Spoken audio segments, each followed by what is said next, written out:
নমস্কাৰ টিৰি knowledge point YouTube channel আপোনালোকক পুনৰবাৰ স্বাগতম। অসম চৰকাৰ 2022 চনৰ আসাম ডাইৰেক্ট ৰিক্ৰুটমেণ্টৰ গ্ৰেড 3 ড্ৰাইভাৰ আৰু অসম চৰকাৰৰ স্বাস্থ্য বিভাগৰ পৰীক্ষাৰ বাবে সহায়ক হোৱাকৈ আজি এই ভিডিঅ'টো লৈ আহিছোঁ। যিকোনো কম্পিটিটিভ এক্সামৰ বাবে ৰিজনিং এটা গুৰুত্বপূৰ্ণ পাৰ্ট, গতিকে আজিৰ ভিডিঅ'টো ৰিজনিং লৈ আহিছোঁ। গতিকে ভিডিঅ'টো স্কিপ নকৰাকৈ শেষলৈ চাই থাকিব। নতুনকৈ চাই থকা ব্যক্তিসকলে চেনেলটো ছাবস্ক্ৰাইব কৰি বেল আইকনটো ক্লিক কৰি দিব। বলক তেনেহ'লে ভিডিঅ'টো আমি আৰম্ভ কৰোঁ। প্ৰথম প্ৰশ্নটো হৈছে question number 1, AFK is to DIN, ইফালে আছে NXX, প্ৰশ্নবোধক চিন দি আছে, ফাইণ্ড দ্য কাৰেক্ট এনচাৰ। এতিয়া শুদ্ধ উত্তৰটো বাছি উলিয়াব লাগে। এই প্ৰশ্নবোধকত কি হ'ব? অপশ্যনবোৰত দিয়া আছে A দিয়া আছে QUY, B দিয়া আছে QVZ, C দিয়া আছে QVA আৰু D দিয়া আছে RVY। এতিয়া আমি শুদ্ধ উত্তৰটো বাছি উলিয়াম। প্ৰথমতে চাম এইটোৰ লগত এইটোৰ সম্পৰ্ক কি। চোৱা যাওক, ABCD অৰ্থাৎ ইয়াৰ পৰা 3 যোগ কৰিলে D পোৱা যায়, ABCD। তাৰপিছত চাম Fৰ লগত যদি 3 যোগ কৰা যায় GHI অৰ্থাৎ আমি I পাম। তাৰপিছত Kৰ লগত যদি 3 যোগ কৰে MN। এতিয়া আমি Nৰ লগত 3 যোগ কৰি চাম। Nৰ লগত যদি 3 যোগ কৰা যায় অৰ্থাৎ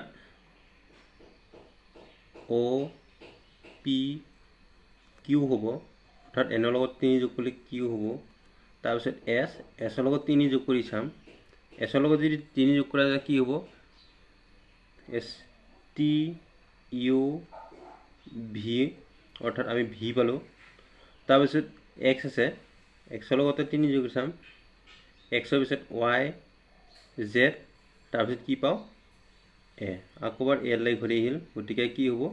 আমাৰ উত্তৰটো কি হ'ব? QVA। Right answer is option C। পিছৰ প্ৰশ্নটোলৈ আহিছোঁ, কুৱেশ্যন নম্বৰ 2।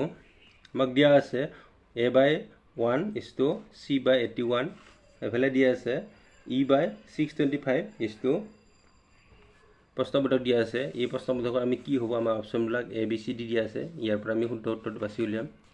ঠিক আছে, আমি প্ৰথমতে চাওঁ। আমি ABCD কেইটা 1 2 3 4 ধৰি লওঁ। A1, B2, C3, D4, E5, F6, G7। ঠিক আছে, আমি ধৰি ল'লোঁ। আমি এটোক যদি আমি পাৱাৰ 4 দিওঁ, A1 যদি 4টা পূৰণ কৰোঁ 1 হ'ব। আমি যদি C2 আছে আমাৰ 3 আছে, 3টোৰ পাৱাৰ 4 দিলে অৰ্থাৎ 3 হ'ব 4টা,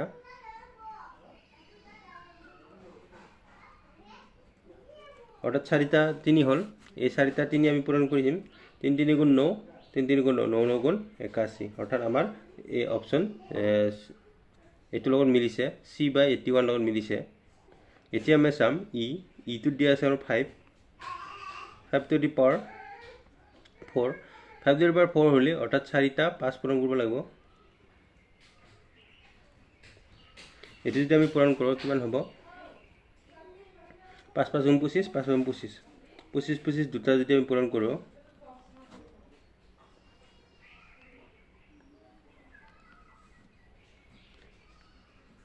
625 ওলাইছে। নেক্সট আমাৰ G2ত আছে 7 আছে, 7 টু দি পাৱাৰ 4, 7 আমাৰ 4টা পূৰণ কৰিম। 7 7 গুণ 49, 7 7 গুণ 49, 49 আৰু 49, দুটা যদি 49 পূৰণ কৰোঁ কিমান হ'ব?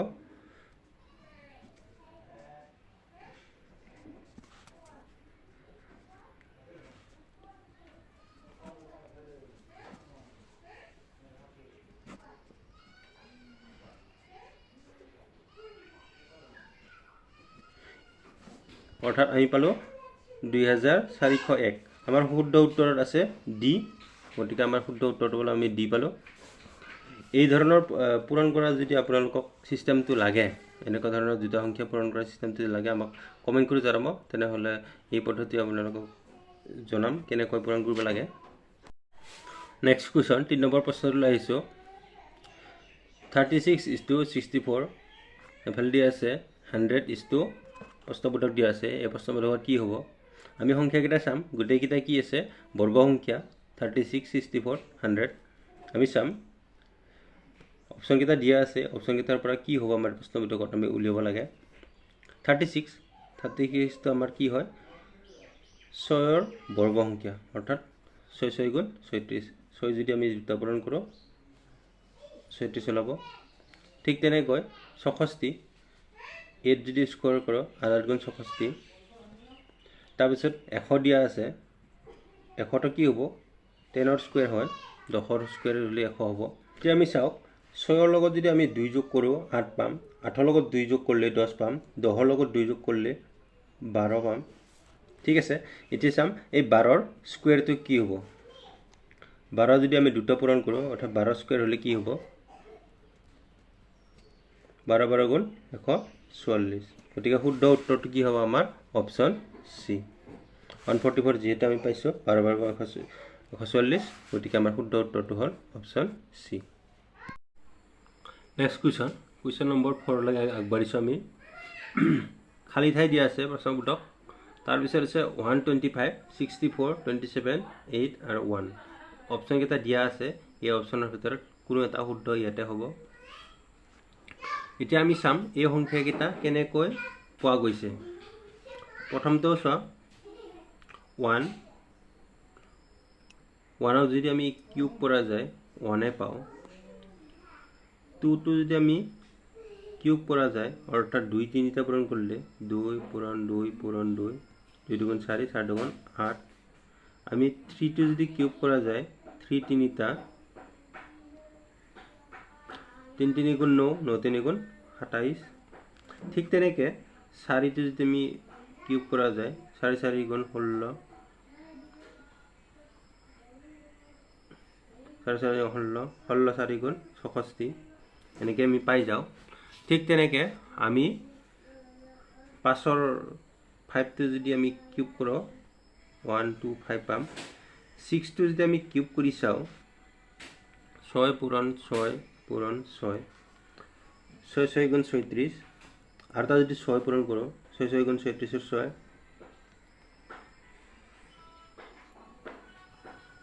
216 পাইছোঁ।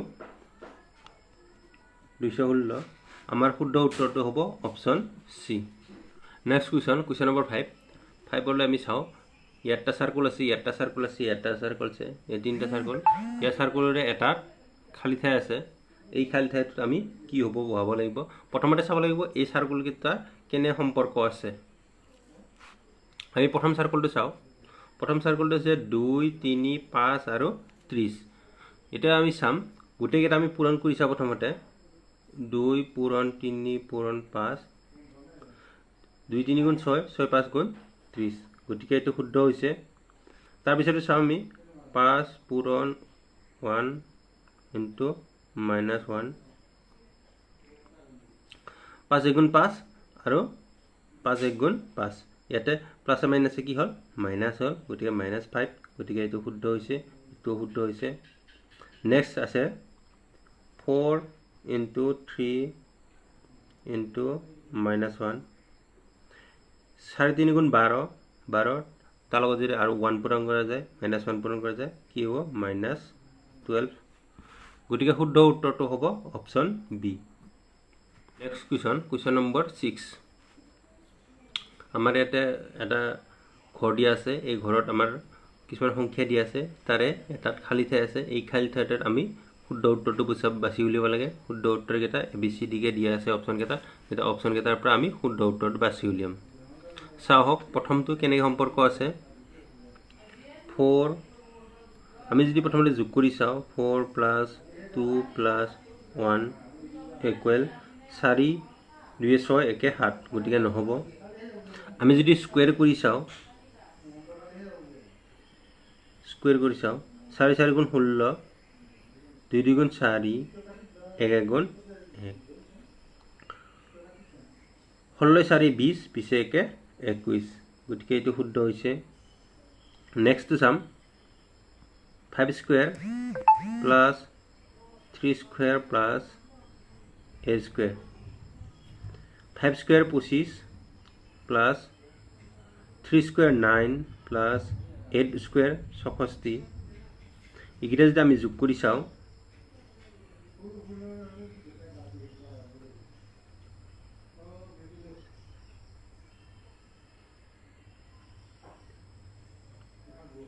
98 গতিকে শুদ্ধ হৈছে নেক্সট চাম আমি 6 square plus 7 square plus 3 square equal এতিয়া আমি 6 স্কোয়ার চাম 6 square 36 plus 7 square 49 plus 3 square 9 এটা আমি যোগ কৰি চাম এতিয়া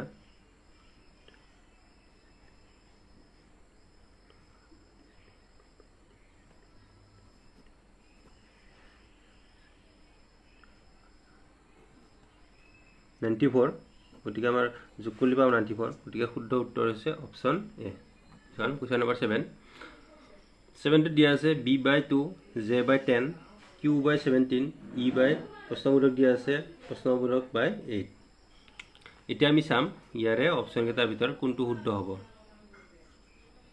আমি আলফাবেটত চাম লম a যদি আমাৰ 1 হয় b2 হ'ব c3 d4 e এতিয়া চাও শুদ্ধ উত্তৰটো কোনটো হ'ব ইয়াতে আছে e বাই প্ৰস্তাৱবোধক দিয়া আছে e লগত কি হ'ব ই লগত আছে 5 গতিকে 5 টা আমি লিখি ললো তাৰপিছত 8 দিয়া আছে 8 লগত কি হ'ব h হ'ব এটা আমি শুদ্ধ উত্তৰটো বাছিলাম 5 আৰু h গতিকে আমাৰ ইয়াতে আছে অপচন এ 5 and h শুদ্ধ উত্তৰটো হ'ব option A 5 and h next question লাই আহিছো 9 DDA is to ADD is to RRB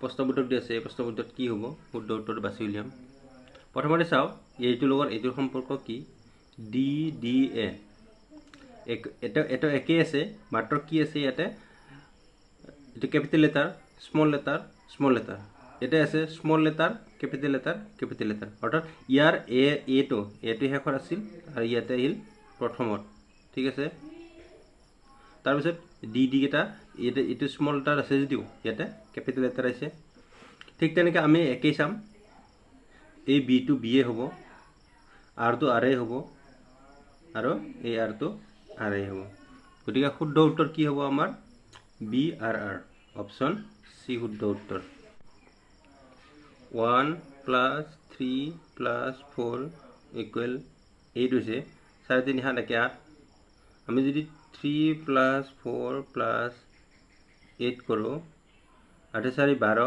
13 14 15 মিলিছে এফালে যদি আমি তিনিটা পূৰণ কৰো 4 plus 8 plus 15 গতিকে 27 হৈছে আৰু আমি যদি আৰু তিনিটা পূৰণ কৰি চাও 8 plus 15 plus 27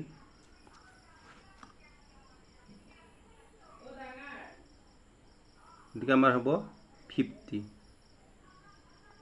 গতিকে শুদ্ধ উত্তৰটো আছে অপচন সি